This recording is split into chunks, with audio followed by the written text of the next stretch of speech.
welcome everyone to our We Are Migrants panel. We're so excited to be here. And we've got such a great panel today of migrants who are living in the UK and also living in Singapore. And you'll get to know them a little bit better in just a little bit. Let me stop share so that you can all see who's here in the group. What I'm really excited about here is we're streaming this first into our Facebook group, and you have all joined our Facebook group. And it's just one of the ways that Tayo is able to support migrants to be at your best self. And I'm excited to be learning from your stories and your experiences bilang migrants in different countries and from so many different experiences. I'm going to introduce the panel. We've got Miriam, Joanne, Karen, and Wendy joining us today. But when I've finished, I would also like you to introduce yourselves. But I'll challenge you to do it in 1 minute or less to introduce yourself really briefly, not your full life history, but maybe just something that's important to you today. So we've got Miriam, who is based in Singapore. She's been working there for 14 years. She has 4 grown kids. I can never believe it when people tell me that they have 4 grown kids. Separated for 12 years. She's from the City of Love. Who knows what the City of Love is? I think Baguio. Iloilo. I told you, Region 7. Geography. And she is one of the contributors to the book Our Homes, Our Stories, Voices of Migrant Domestic Workers in Singapore. She was invited here today by Joanne. And Joanne is also actually, we're all from the Philippines, so I can stop mentioning that part. And she's been in Singapore since 2007. She's a volunteer for HOME, the humanitarian organization Migration Economics, and is a contributor as well to the same book as Miriam. And she's one of the writers as well for their blog, the My Voice blog. And she volunteers as a member of Home Sisters Guide for the National Gallery in Singapore. So hopefully after the pandemic, we can all visit Joanne and she can give us a tour around the National Gallery. Yes. She's also written an article for the gallery, which was translated to 3 different languages. And she advocates for her fellow migrant domestic workers in forums and events where she believes in standing up for others and for herself. She's a God-fearing soul. So thank you, Joanne and Miriam, for joining us from Singapore. Next, we have Wendy and Karen, who are joining us from our UK group. Karen is a Filipino. Did I tell your age, Karen? I know you put in your bio. She's 46 years of age. She's a mother of 1, domestic worker since 2005, member of the Voice of Domestic Workers organization, and a leader of the Education Working Group. So welcome, Karen. We also have Wendy. Wendy, who is a mother, domestic worker, and the leader of the Media and Communications Working Group, also at the Voice of Domestic Workers. So we're so happy to be representing, not just Tayo in this migrant panel, but also the Voice of Domestic Workers and HOME. And I know that in Singapore and in the UK, both organizations do so much to support migrant workers and migrant domestic workers. So now's your challenge to introduce yourselves, in addition to the wonderful bios you've sent, just to tell us a little bit about yourself.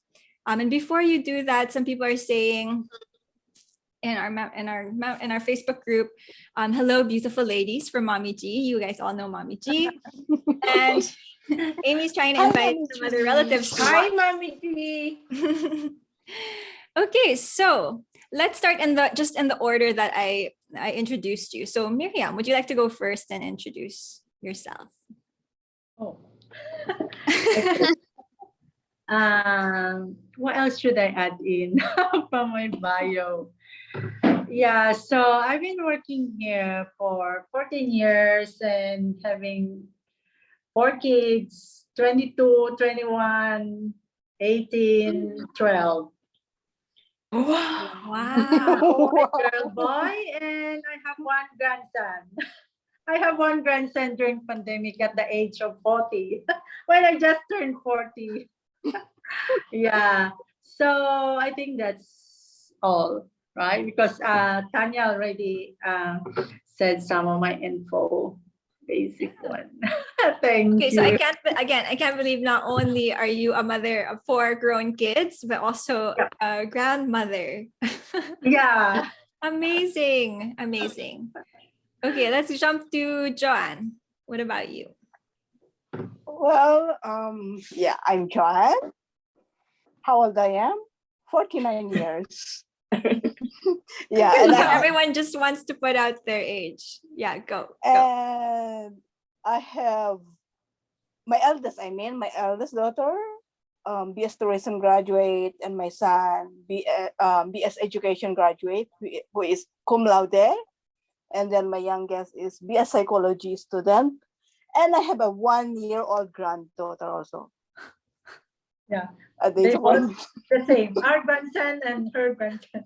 You know, Filipino Asian complexions just amazing. You would love to leave. Congratulations. And this year I have another book that I have contributed, which was released. It's the call and response to a migrant workers anthology in Singapore. Yes. Amazing. I have short films coming out soon. Oh, that's right. We've heard about that as check-ins, Nathans. We're excited to hear about that as well. Great. What about you, Karen? What else would you like to share about yourself? Good afternoon, everyone. Good evening. Who's watching in Facebook, and good afternoon, beautiful ladies. Hi, I'm Karen, but that's not my real name usually, but I'm using only my pseudonym. You know already my age, 46, but still kicking. I have one son as well, the only son. He's 23 years old now, and he's graduated as well as BS HRM. And now he's working as a call center agent in Davao. And as I said, I've been a domestic worker since 2005 until now. And I'm working in Singapore as well for 5 years. Then Saudi Arabia, then UK. What else, Tanya? Oh, that's good. You'll have more time to share later. That's Yeah. it. So yeah, you've had an experience of working in different countries as well. Yeah. Mommy G has said in the comments, congratulations to all of you for your achievements. Let's jump to Wendy. Wendy, what else would you like to share? Hi, good afternoon. My name is Wendy Lin, but you can call me Wendy. I have 3 kids, 18, 14, and 7. And yeah, I am a active member of the Voice of Domestic Workers since 2018. I started working as a domestic worker when I was in 36, I think, because right now I'm 40 years old. So yeah, you can see me that you can see in my face that I am 40 years old. I might look like 16. You won't disagree. Yeah, that's it. Thanks, Wendy. That's great. Wonderful to hear all about your backgrounds. We're going to have more time now to talk about different topics, and we're really excited to hear your different perspectives and all of your experiences. As you know, today is International Migrants Day. So first of all, happy International Migrants Day to all of you here, the panel, and also those who are watching. Happy International Migrants Day to all migrants, the whole world. Yes, Yeah. yes. Also, I would like to mention, just in terms of technical housekeeping, if any of us end up jumping off the call or we get cut off, you can just rejoin. So if that happens to me also, don't panic. It did happen to me in a call yesterday. It just disappeared. So if it happens, I'm sure you'll be having fun chatting even without me. So don't worry about that. If it happens to you, just jump back in when you can. And we also want to make sure now we honor our Tayo values in this call. We have 7 values, but really I'll highlight just 3. Service, relationships, and learning. So service because we want to make sure that this conversation can be of service to you, but also to our community of migrants and also to others who maybe don't know about migrant stories. Relationships, because that's really important to us, that this call is not just about talking about ourselves, but it's really about building relationships together and with those that are watching now or later, and learning. So hopefully you come into this conversation not just excited to share about yourselves, but to learn from each other, because there's always something to learn. So on that note, because today's International Migrants Day, why don't we start by talking about what does International Migrants Day mean for you? Is it an important day, or what do you think about today as we're celebrating Migrants Day? For me, it's like just to commemorate the migrant domestic workers or the migrants, because we are working abroad just to give the best future to our family. So it's better that at least we can, we celebrate our day, just like that. Yeah, is that how you feel as well, Karen? Does it feel like your day? Yeah, Our day. it's look like Migrants Day is like to honor or to give a special day to all migrant workers, because in spite of their hard works, their sacrifices for their families, and we need to like we cheering up the it's of migrant workers. That's great. What about you, Jo? What does it mean for you to be celebrating today? International Migrants Day. This day is the day where we migrant workers be able to raise up the challenges, the difficulties, whatever problems we're having in our workplaces, in our job sites, with the work that we do with our employers. The day where we can be heard, I hope. Yeah, well, hopefully this is one of the ways, right? Having this conversation that a little bit later we can talk about specific challenges that you're facing both in Singapore or in the UK. But yeah, it's so important for migrants to feel that their voices are heard. And there are so many different kinds of migrant stories, right? So yeah, this is a great way for you to tell your story here. What about you, Miriam? Do you have similar feelings, or does it feel like your day? Happy Migrants Day is hopefully this is the day, like, we celebrate how we contribute as migrants worker to each country that we are working for, and hopefully they appreciate what we are struggling, like leaving our family in our own country to work and serve for them. Yeah. Think like, in short, like, hopefully we get appreciated the way we want it in, Yeah, that's so true. There's so many sacrifices that migrants go through that really are not really recognized or seen. I was reading today that the UN said that work is one of the biggest reasons for migration, that people migrate for work opportunities. Exactly. Yeah. What for you, what was the main reason that made you leave home, leave your families, or become a migrant? Joy, you said exactly. So I'll start with you. What was work your main reason to become a migrant? There's a lot of main reason. Actually, there are three, but I'm only giving two reasons. Okay. For the future of my children, not only for myself, but especially for them. So I can give what they need and what they want. And maybe for the second one, to be able to help out also my immediate family, meaning my brother, my sister, my mom. Yeah, not only my children, but for my family as well. Yeah. Yeah. That's. Because you've all mentioned you have children, I think that's one of the big reasons. Main reason. Yeah, seems to be a part of it.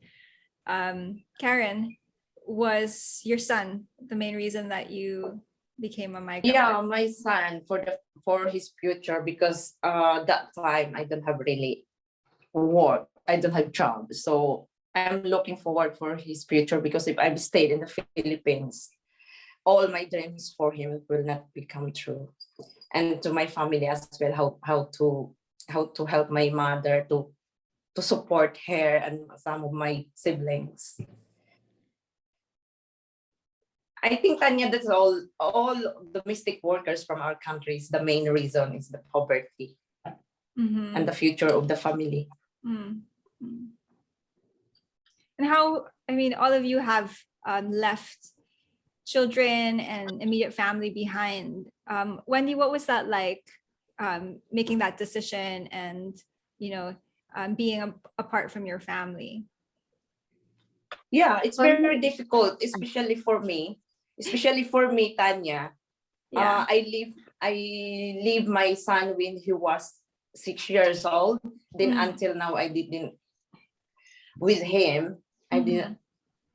She's 23 years old now. It's very difficult. Yeah. I need to sacrifice for everything.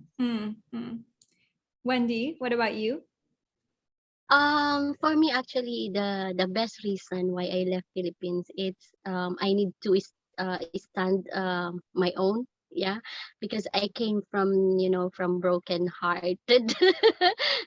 Yeah, I am separated, and then for me to stand up, uh going abroad is my stepping stone, because the difficulty in the Philippines applying for a job, especially if you are older than them, because they in Philippines there is this discrimination about the age, about the education, and yeah, they prioritize the newly graduate, and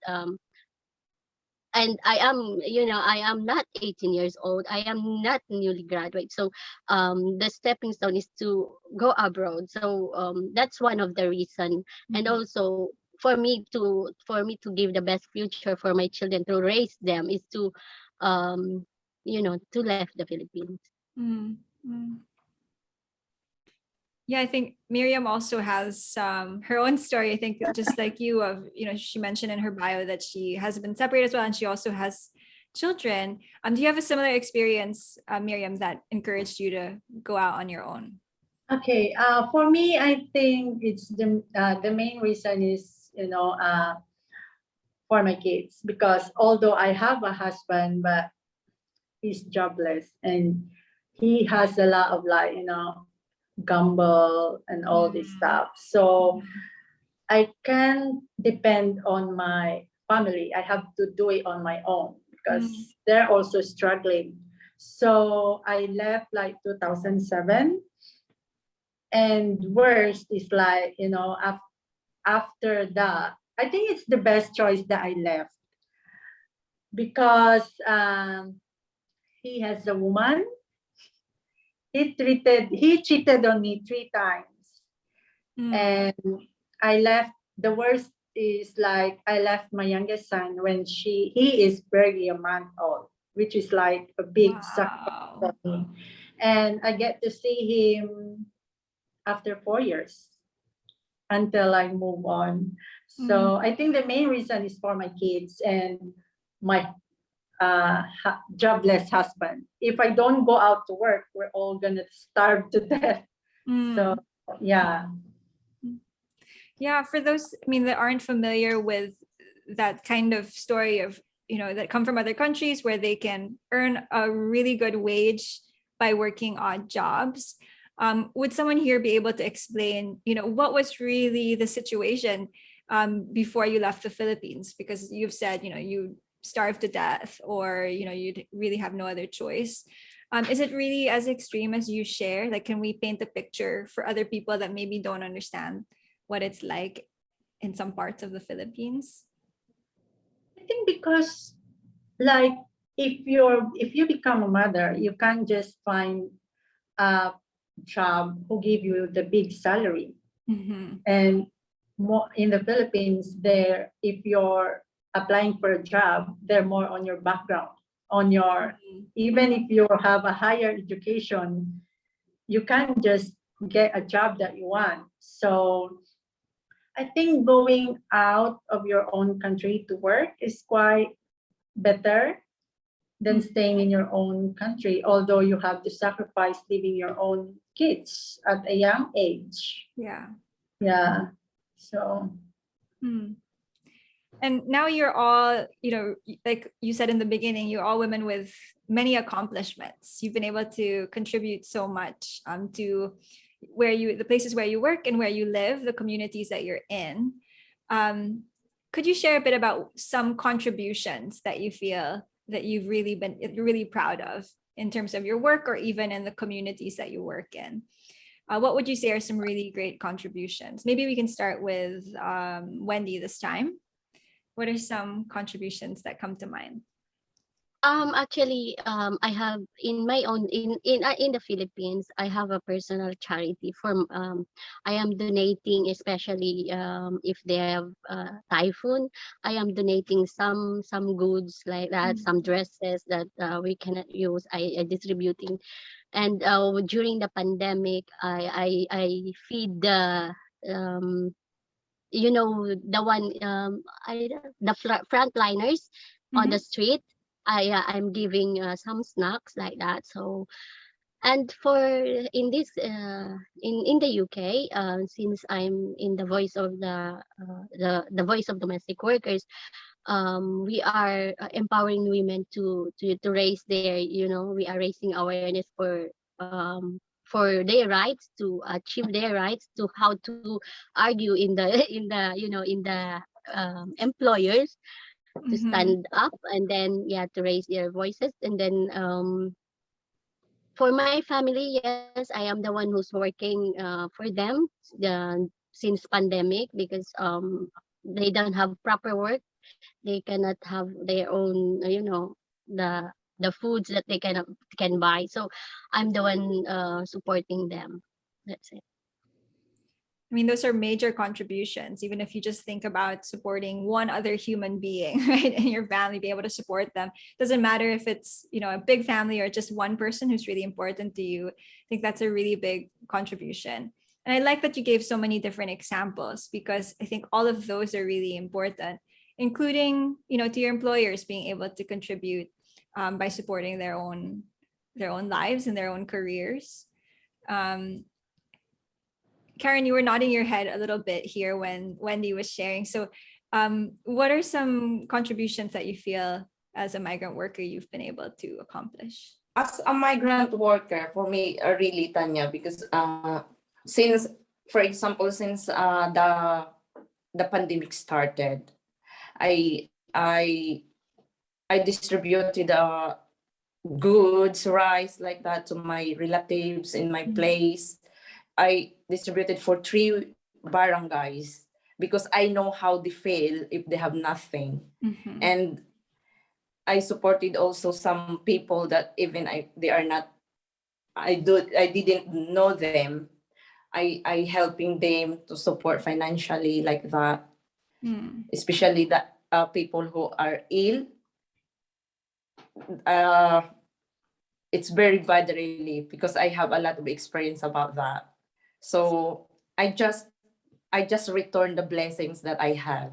And here in UK, I just help some domestic workers that I know. Then I'm a member also of the Voice of Domestic Workers. So we are helping some members that, especially in the class, they are struggling how to do it. And we teach them also how to do fighting for their rights as a domestic workers here in this country, to achieve what they wanted. Yeah, I think that part, fighting for your rights, we can talk even more about that a bit later, about some of the other unseen challenges. And it's just amazing, just from the two of you hearing the contributions that you've made. Other people who don't know about your life might think, okay, your life is just about work and sending money home, but there's really so much that goes into what you're able to do and how you're able to give back. It's really very inspiring. Yeah. What about you, Jo? what would you share in terms of contributions when you think about those things for as a migrant worker? Okay, in terms of contribution, let me start with the Filipino migrant community here in Singapore. Being one of the volunteer for the National Gallery of Singapore, I am very open inviting my fellow migrants to maybe to change their perspective about arts, because most think that arts is boring, that art is boring. This is not. Once they step into the gallery, I will hear them say, oh, it's not really boring. Oh, this is so wonderful. This is educational. This is something new. Now we finally see the artwork of this famous artist like Amor Solo, like Jose Rizal, like Juan Luna. They were all amazed. Because in the Philippines, do we get this chance to see this kind of paintings of the famous artists? I don't think so. We need to pay thousands to get into the museum. And here in Singapore, I'm bringing them in for free. I'll just use my pass, my ID for the National Gallery. And that one is, I'm really proud of that. I'm really thankful that I'm a part of National Gallery of Singapore. And for the Philippines, my community there, I don't have big salary in Singapore. That's why whatever I can, whatever my family can give to our fellow kabarangayans or to the community, like used clothes that they can wear, going to the farm, like that, we're under the heat of the sun. They need to use caps or long sleeves, pants. That's the main simple thing that I can contribute. Yeah. It's great. I love that. I mean, what you mentioned about the arts, really in the Philippines, it's really hard to be exposed to all the, especially things like painting or sculptures. There's very few galleries, and sometimes you have to pay, and it's really challenging. So having that privilege to invite people in and also to be able to be the one to tell them about these artworks, I think that's such an amazing. Yes, I brought in some. I didn't even know these people. I know one. I invited one friend and she invited another 4 friends. They were like so thankful that I am there to bring them inside the gallery, because it's the first time to get inside the gallery. They've been working here for years, and they'll be able to see the paintings, the artworks. It's like they were so thankful, and it's like the feeling is really wonderful. I have felt that I am appreciated also. It's awesome. Yeah. Yeah, I'm sure it's an unforgettable experience for some people. Yes, they said that. Yeah. Miriam, what about you? So you work in a similar situation, I guess, from Joanne. What do you feel are your contributions? Okay, I think my contribution is not that much compared to the 3 of them, because the only contribution I made is about the books that my voice. No, you do also. Sorry, I will interrupt. In church also, you do that in community in church. Don't tell that. Yeah, that one. I get in the migrant workers to the community church. Like this church is Christian, and they let I forget the name of the one, but they include domestic worker to be part of their group. That they're trying to help domestic worker. That's their goal from the church. Yeah, and so far they're trying to figure out what else they can help. They really want to help all those migrant workers that are not treated rightfully by their employers. And yeah, that's the only one I get to contribute. I think it's really not the only one. I would say in the beginning, all of you mentioned that Migrants Day is a day that we get to celebrate your contribution. Yeah. And so whether your contribution feels like a long list of things you're able to do, or whether it's just being good at your work and showing up every day as a committed worker, I think that's already something to be celebrated. You already make such big sacrifices. I mean, this is for all of you and also for those that are watching this who are migrant workers. Like, we really want to celebrate you. And I think I know most of you are very humble and, of course, want to keep a lot. I'm sure there's a longer list of things that you do for other people. But today, because it's International Migrants Day, just like Joe was saying, we lift each other up there and we say, no, you might think you're only doing this one thing, but actually you're making a big impact, whether it's in one of your children's lives, all of your children's lives, extended family, your community, the whole country. I mean, altogether, Filipino migrants give so much, not just to their places where they're employed, but also back home to the Philippines. So just taking this moment to remind all of you that you're celebrated and your contributions, whether they're seen by other people or not seen, that they really matter and they're really accomplishments. So congratulations on all of your accomplishments for working many years, right, abroad and making those sacrifices, right? So today's about you. You can feel proud about every single thing that you're doing, whether that's big or small.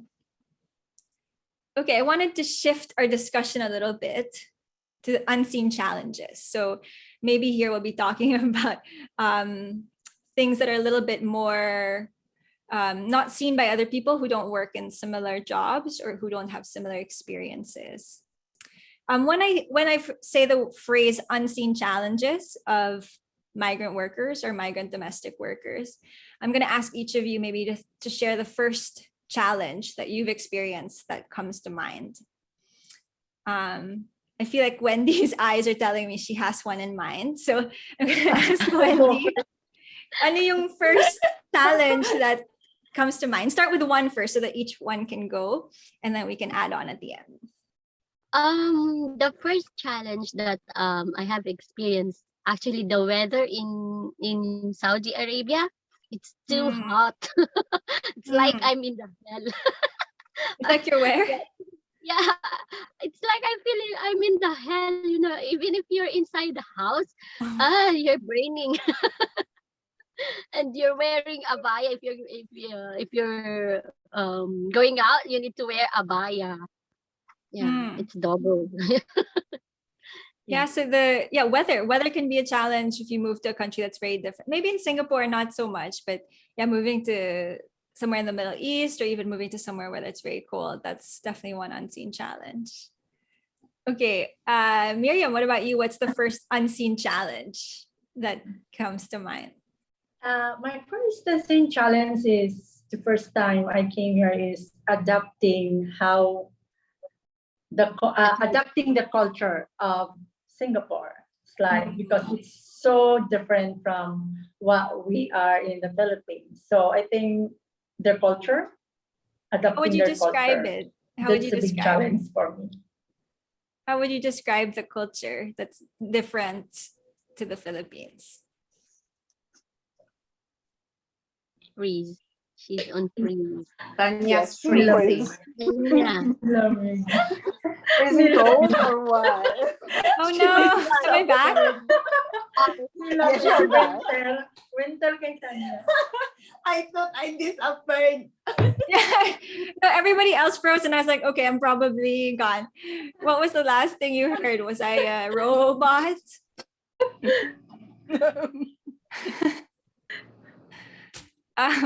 Miriam, I was trying to ask you, how would you describe the culture that was one thing about the culture that was different?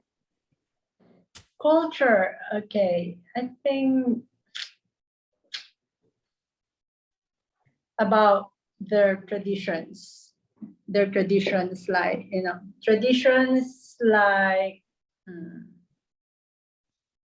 the do's and don'ts. For example, when you work in a Chinese family, like they have this like Buddha, and You can touch. You you can can clean the touch it. And the first time I do, I clean and clean and clean. And they're upset about it. Yeah. Yeah, so that's one of it, because the first time I came here, I work in a Chinese family, which is like they go to the temple during ghost like This month. month of August, and they have Yeah. a lot of you can't do this, you can't do that, and during Chinese New Year, you can't sweep the floor, but before this and do that. So I think Wow. that's Yeah. quite it's quite hard. Yeah. Yeah, there's so Adapting. many like there are unwritten rules about different cultures or different customs Yes, because you won't know until they saw you do it. until you yeah, until you Until you sweep the do floor it. at the wrong time. Yeah. Yeah. And I remember my boss told me, I know you want to be smart, but being smart is is not good enough. Oh, wow. What did you say to her after? Like, I don't know. It's like it's because you come here to clean, and this is the first time that I came here to work for this job, and how I know that these things cannot be clean because they don't tell you what to do. Yeah. As part of your training when you came here, agency don't say that. They only do the basic things. So yeah, but as you go along, you'll learn. Hmm. You'll learn. Yeah. It's a really great example though of a situation where it's a challenge that you don't expect and that you're not prepared for. What about you, Jo? First unseen challenge that comes to mind? First unseen challenge.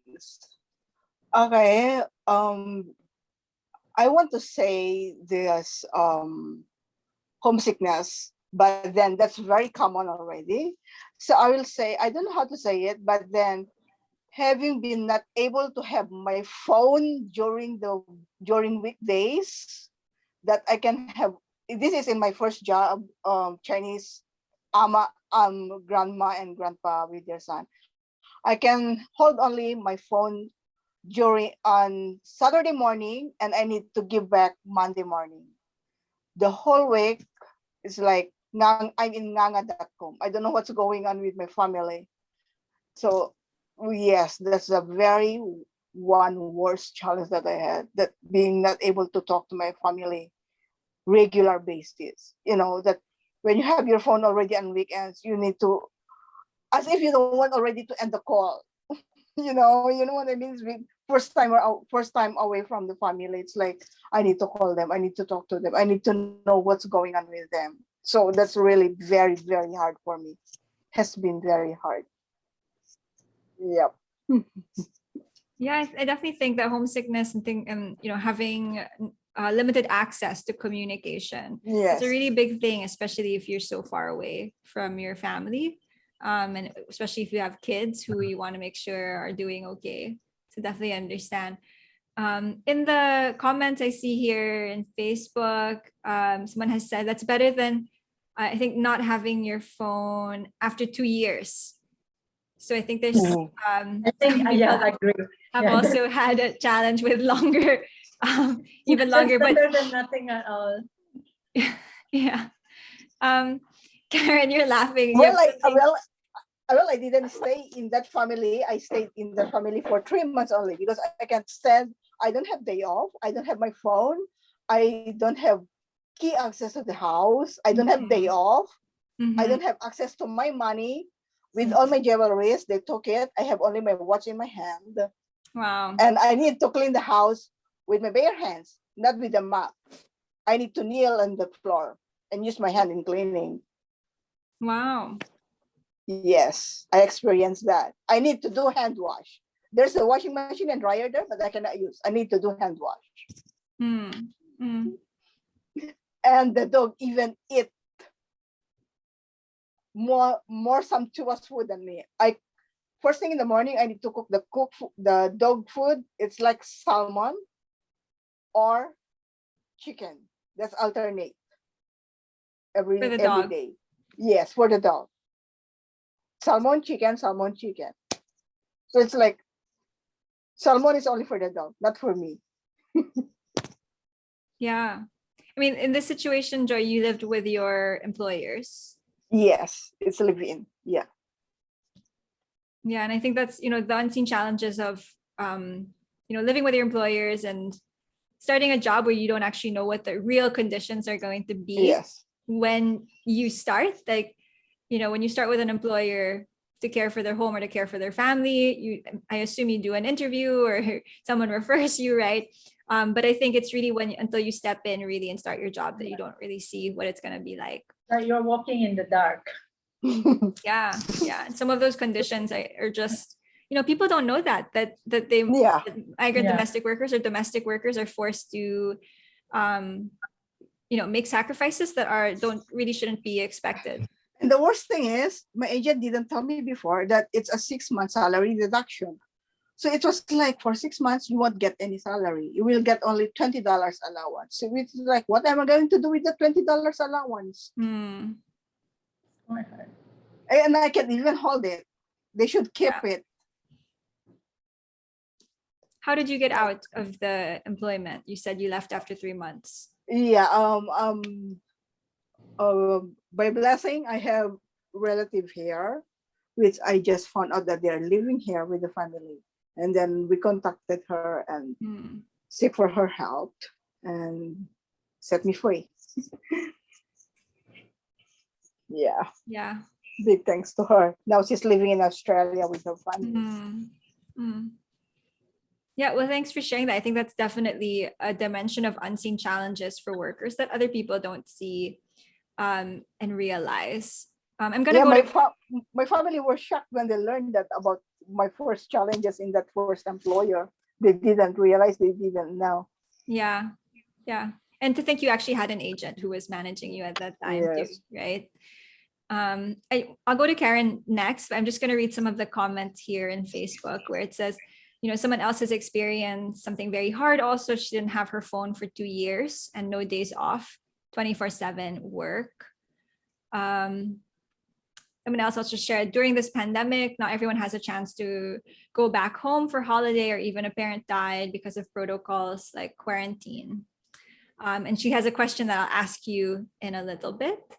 But yeah, so I think even people that are watching have experienced, I'm sure many people have a similar type of just a really shocking unseen challenge. I'm going to pass it on to Karen. Karen, what's the first unseen challenge that comes to mind? My first unseen challenge is when I reached at Singapore. I very, very, very amazed really about the sun, because in Philippines, if 5 o'clock, no more sun. Yeah. When I reached at Singapore, right. 7:30, still have sun. I said, what kind of country is this? 8 o'clock, there's still sun. Why their sun is still there?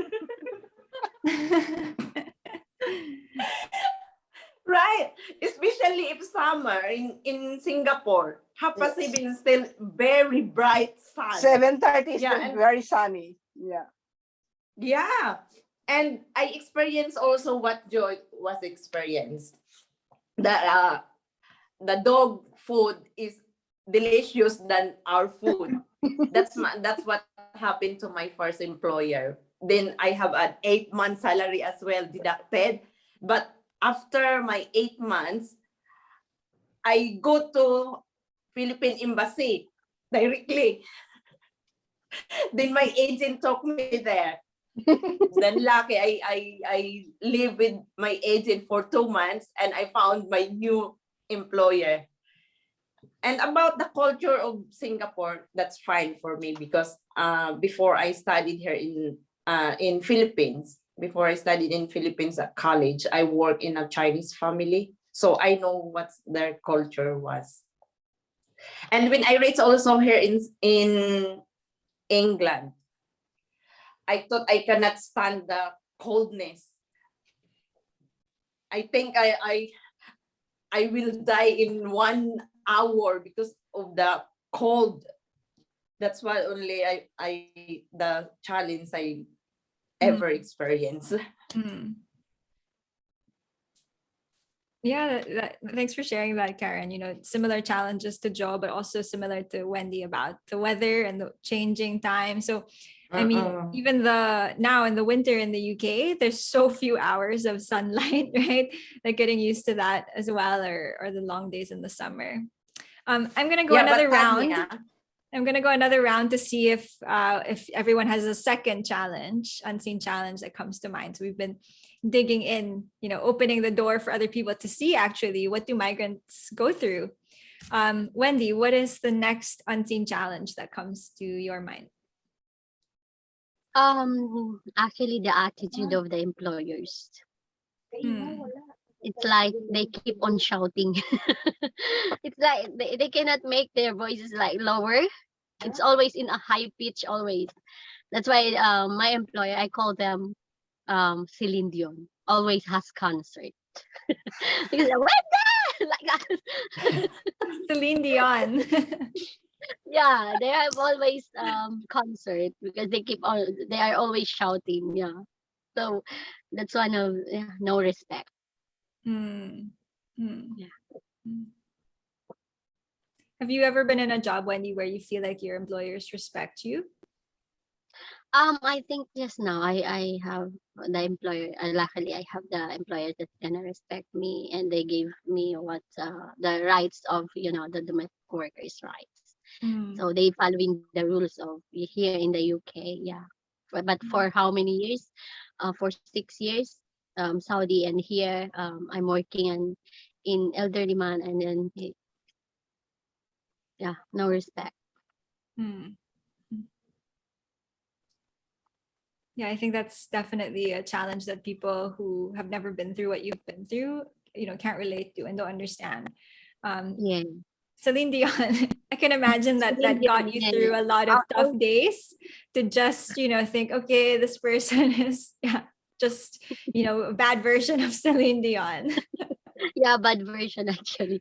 Even Yeah. even also the kids, there's no respect to adult Mm. like that. And I remember one child, she spit on me, so it's hard for me to accept that on my face, that Mm. 5-year-old girl, she spitted on me. So Wow. it's hard. Yeah, it's hard for me to accept that Yeah. because Yeah.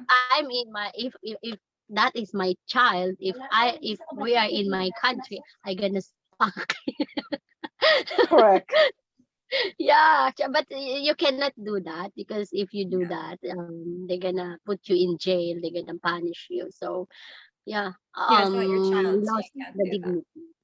Child abuse. Yeah. Yeah, and that you shouldn't really be physically hurting other people.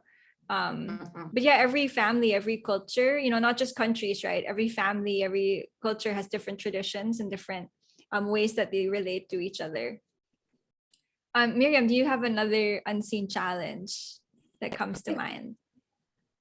For me, I think it's about I can say that within 14 years that I've been working here, I'm so lucky about all my employers. So I didn't experience those kinds that they mentioned, but my unseen challenge is just not being able with my kids when they needed me, because especially when my husband started to cling around with different women and Yeah.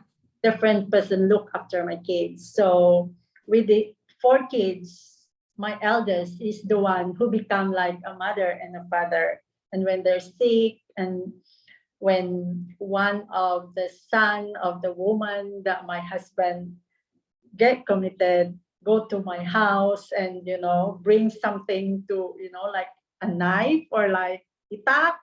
Wow. Yeah, and that time I don't usually get a phone, but luckily I managed to get a phone. But my employer is fine, and that's the only way I found out that my husband ran away with a woman. He left my 3 kids on the other, So that's the only unseen challenge that I had. For the employers, no, I'm so lucky. Yeah. That's a Yeah, big challenge, what you've been through. Yeah. it is a big challenge because my mother is living 3 hours far away from my kids. Mm. Yeah, so I can't just it's hard, but I managed to do my housework, and my employer only found out that I struggle with that part when I'm almost 2 years, because Wow.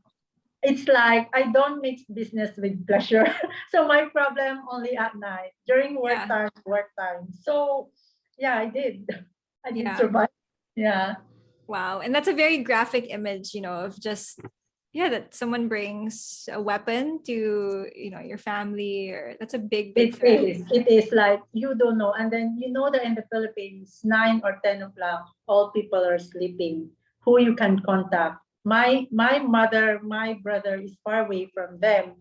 And my kids and my husband is living in like, I can say that, 10 kilometers from the other houses, because that house is my sister-in-law's house, which is like in a farm, quite farm. So the kids are like, how nervous that kids is like, only like 9 years old or something like that. It's the old. So it's quite, I can't keep still. I feel so uncomfortable, but I can't do anything because I'm here. So that's the only insane challenge that I have. But, when it's quite hard. Yeah, it might be the only, but it is a big one to go through. Yeah. Thanks for sharing that. Joanne, do you have another unseen challenge? Another unseen challenge. It didn't happen often, but I had experience twice being discriminated.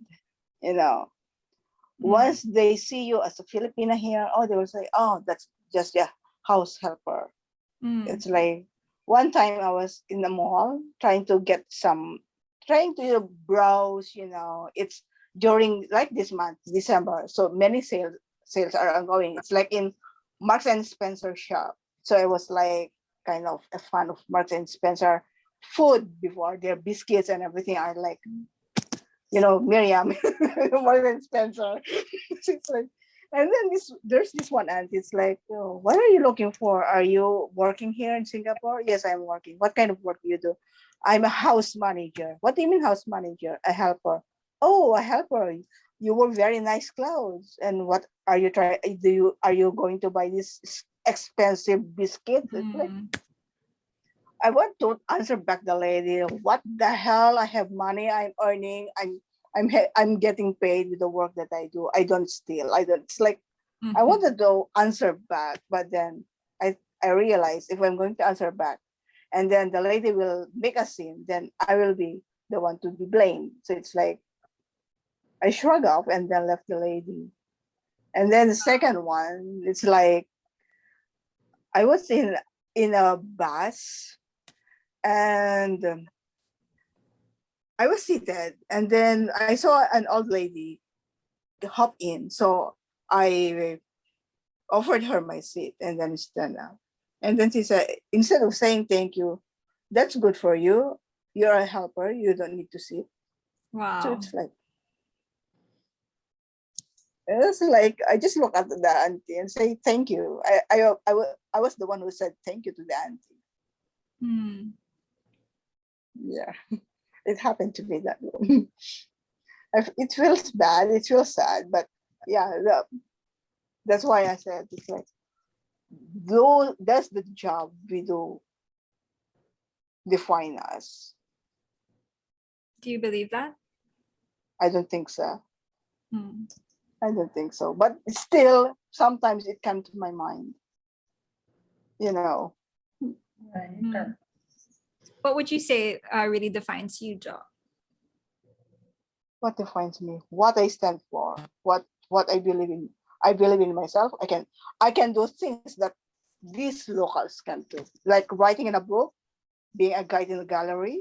Can they do that? Like, I'm proud of myself. I'm proud of my job. Yeah.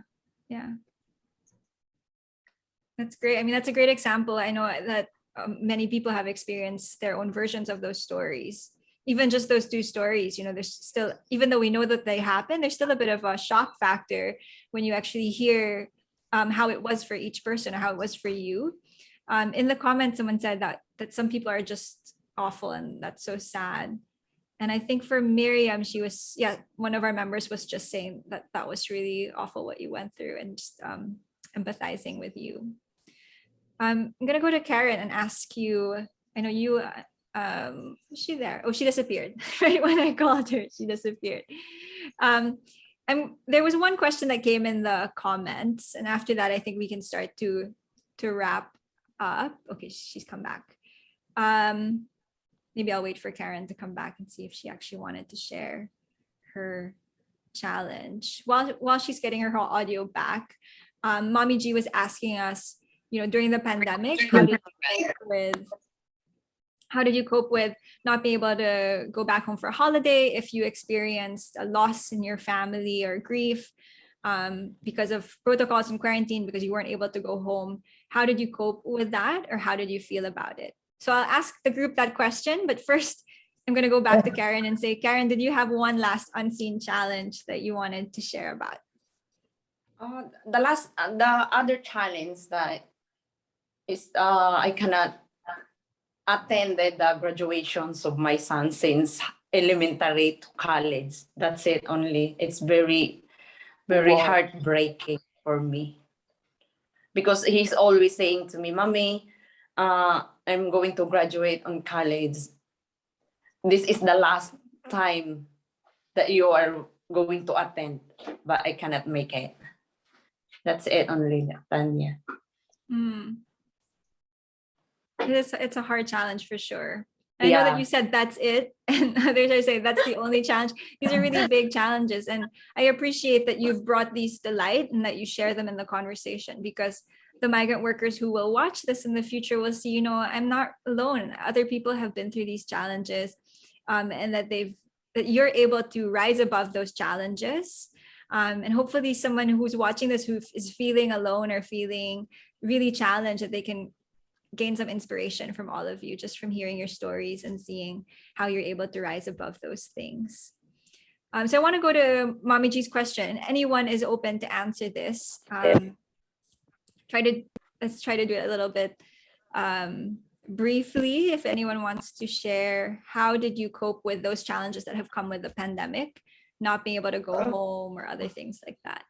Okay, let me share what I have experienced. I didn't experience loss, but then I experienced my son being a patient of COVID-19. That was the one of the most horrible. It's a nightmare. It's like, I don't understand the feeling. It's like, even I'm eating, you just don't feel the tears are coming down, because your feelings are like, you want to go home, but how? You want to be with your son, but how? Be dealing with COVID-19 it's at the peakest time of COVID-19. So, and my son was doing the review for his exam, and then all of a sudden this COVID-19 attaching his body. So it was like, will I be able to do this exam? Will I be able to pass this exam? So all of these things wrap up into one, anxieties and nervous and everything. It's like stress. Yes. So it's like, it was horrible. It was horrible deal. All I can do before was call them, pray. I can't imagine that I was able to not sleep for 24 hours during the first 3 days of my son in the isolation area, isolation area. It was like, I can't imagine myself. I can't imagine how I'm gonna deal with it if something will happen to my son, not being able to be with him, not being able to see him. Yeah. You can just imagine just the overwhelming stress. It's so overwhelming stress that I'm cleaning the house, I'm doing my works, but I'm floating, tears are coming down in my eyes. It's like, you want to smile, you want to laugh, because some are sending me messages making me smile or laugh with. I just can't. But the good thing, after that after that COVID-19 with my son, DepEd had interviewed him for the job. Oh, wow. He was like, so I'm going to pass this exam. Will I be able to land into this job? Mhm. Thanks God, luckily now he's a DepEd teacher. Wow, look at that. Again, another, rising to the challenge and meeting. Yes, it's a rainbow after the storm. Yeah. Yeah, Yeah, it's so really up thankful to and God. down. Thanks for Yes. sharing that, Jo. Does anyone else have a specific pandemic challenge and how you dealt with that? Does anyone want to share about that? For me, I experienced loss. So how I Yeah. cope up, I embrace, accept it, and be strong because change, we can't do anything about changes, sudden change. My uncle died. He's negative, but he died of pulmonary infection. And 1 week apart, my grandmother died. So she died without even knowing that her son died. Oh. So it's quite tough for the family, but yeah, that's accept it and keep going. Mm. Yeah, Mm. that's all. Yeah. It has been a very hard year for people going through loss and grief. It's Of hard. different It's kinds. hard. It's hard. So sometimes it's just like, this is not the best time to die. We can only tell to our, "Oh, come on, keep on breathing. Come on, keep on breathing. Do not die. Because You we cannot can't die. go Keep home. on breathing." We can't go home. So my boss like invited, you can invite your friends over just to, I just keep on working, but they keep on asking, how are you? That's the last thing I want to hear.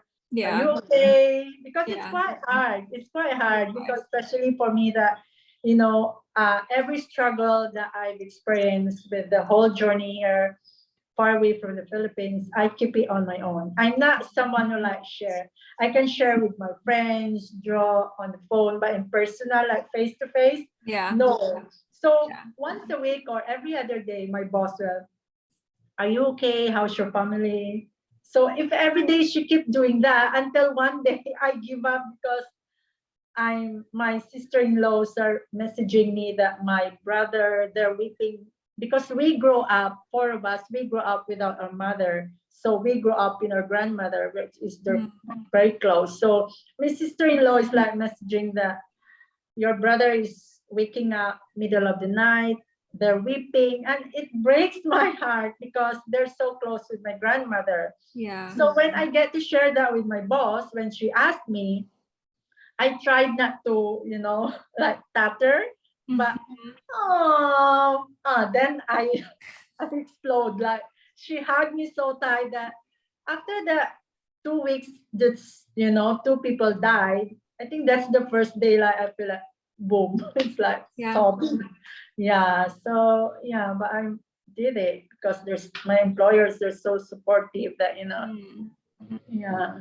Yeah. They treat Miriam for free movie tickets, and I am included also. Oh, They okay. order Jollibee to like Jollibee, okay, I'm with there your friend, also. just to like don't go Yeah. to your room and Yeah. self-following. So Hmm. that's it. What about the others? Any other pandemic specific challenges you want to share, Wendy or Karen? For me, Um, nothing. Okay, nothing. Nothing. So let's go to Wendy because she started to talk. for me, it's like a resilience actually because for 16 months, I think I've been locked up in my employer's house. So Wow. that's the time I started to downloaded all the application that they the TikTok, the YouTube. I sing, like I dance just to because during the pandemic I can't go out, even going from the porter, going down the lobby, I cannot. Wow. And That's yeah, social media is the platforms I enjoy in my life because of this kind of platform. So because of that, I can call also my family once, like every time I finish my work, like that. So and also I need to add that the classes of the Voice of Domestic Workers, they turn out to online. So every Sunday or every Saturday Sunday we can see each other like that. So we are learning, but we enjoy, but yeah, that's the platforms that I use for this kind of pandemic, because I gonna die. I got the depression. They gonna Yeah. kill you the depression, but not the COVID. Mhm. So yeah, Mhm. the social media helps a lot for me. Yeah. I mean, that's just, in case people didn't hear that, you said 16 months, of being Yeah. cooped up. And That's hard. that's idea. I mean, it's almost like against your will, right? Because you should really be able to. Yeah, especially here in Singapore, like, you're not afraid of COVID, but you have to afraid of the penalty. Yeah. It's all the Yeah. police is Yeah. all over, Mm, every Yeah. move you have to look out. yeah. Yeah. Yeah. I'm going to share a few things that are going on in the comments in our Facebook group. But I wanted to pose a question and give you a bit of time to think about it as our final question. At Tayo, we are all about supporting each other to grow into our best selves. And I wanted to ask how you feel you have grown as a person or in a specific part of your identity, how you've grown since that first day that you became a migrant worker. So think about that while I go through some of our comments in the chat. Amy has shared that a lot of people are very judgmental, and that she's saying that we've all suffered these similar experiences that you've shared about these challenges, not being able to go to the graduation of her daughter. Congratulations to her daughter who also finished cum laude. Mommy G says you can't choose the day when you die. It's life's reality. And also that someone else has said that your employer is so nice. I think that's because of the movie tickets you shared. And last year in the pandemic, someone lost their job. She didn't know what to do or how I can get a job because of the pandemic. So I know that's another probably unseen challenge that wasn't mentioned today, is losing a job in the middle of the pandemic and how to find another one afterwards. Okay, so just wanted to thank people that have been commenting and watching. This will be in our Facebook group, and we'll later share this on YouTube as well. And before I turn to you to tell me how you feel that you've grown since that first day you stepped on the plane or whatever it is you took to leave your home, how you've grown since then. I wanted to thank each of you for sharing about your stories and your lives. You've really shown us a different side of being a migrant worker, and you've showed us the highs, the lows, everything in between. But it's also just been so much fun to get to know you a bit more and to build this community that we have at Tayo. So final question, how have you grown? And this is really something to celebrate, I think, today on International Migrants Day. Anyone want to go first? Okay, go. That's how to get attention. That's how to get attention. And then she says, "Oh, I don't want to go first." Okay, I think from 0 to 10, 0 to 10. I Okay. can just go for 9. Because for how many? Maybe you can say that 5 employers. Every employer is like, there's no perfect employers. There's no perfect human beings. So every employer is like, you have to adapt. You have to learn. So I think I grow like more mature to deal with the changes that comes along the way. Yeah. Wonderful.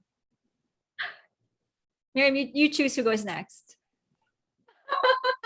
Karen. Karen, go. How have you grown? Oh, usually, Tanya, I've been grown since when I'm 18 years old. I've become tough, but tougher when I'm once I step on the plane, because I told to myself that you must be tough you must be accept all the challenges that you are going to face, because you don't know who is your employer, and everything will be happen in God's will once you are work smoothly. And in spite of all the sacrifices once that I have a homesick in Singapore, I just told to myself, Nera, this is it. You want this job to other country, just face it. No one can help except yourself. That's what my aim and goal until now, Tanya. Okay, so we've got Even any sacrifices, I'm very, very tough really about problems to face it. Great. So And we've I don't had know how to cry maturity and anymore, then getting Tanya. tougher. Sorry? I don't know how to cry anymore. Oh, really? Let's see. We'll test that even theory. it's heavy problems, no. Okay. Okay. All right, Karen, your turn to choose someone to go next. Joe. Oh, well, it's not only my age that girl. Or your children and grandchildren. I'm so envy with you, because you have a lot of kids and now you have a granddaughter. Yeah, I have three. Grown up. Wow. Yes. Yeah. So, Jo, how have Um, you grown? how have I grown? I became more mature, like in the sense of thinking what's for the best. More mature in thinking for the future, not for me, not for myself, but for my children. And added to it is my granddaughter. Yeah. And then tough in facing challenges, especially now in this situation. And I won't deny that having my youngest daughter get pregnant she's not young anymore because she's already 20 at that time, but still she's still a baby because she's the youngest. She's still in the university. So that's one of the big challenges that came into my life, especially that I'm away. But regardless of that, being away and you have daughters, you have to be ready in whatever consequences, in whatever thing that will happen to them. Be it getting married at a young age, having children at a young age, you have to be ready with that because you left them at a young age and they are girls. You know, you don't know. Yeah. Yes, you know what I mean. You understand what I mean, Tanya. Yeah, so that's one of the big challenges also. But in spite of that, as what Miriam have told about acceptance, it's all about acceptance. It's all about love. When you love your children, you have to accept it. So yes, that has changed me a lot with the acceptance. I can feel that from what you said. Okay, Jo, your turn to choose. I wonder who's going next. Yeah. The last but not the least, Tanya, I mean, Wendy. Wendy. I Yeah. know. I don't know if I grown up already. Especially my height. We can't tell on social media, Wendy. Actually, I need to be more strong. Be more? I don't know if I grown up already, but I need to be more stronger actually because I'm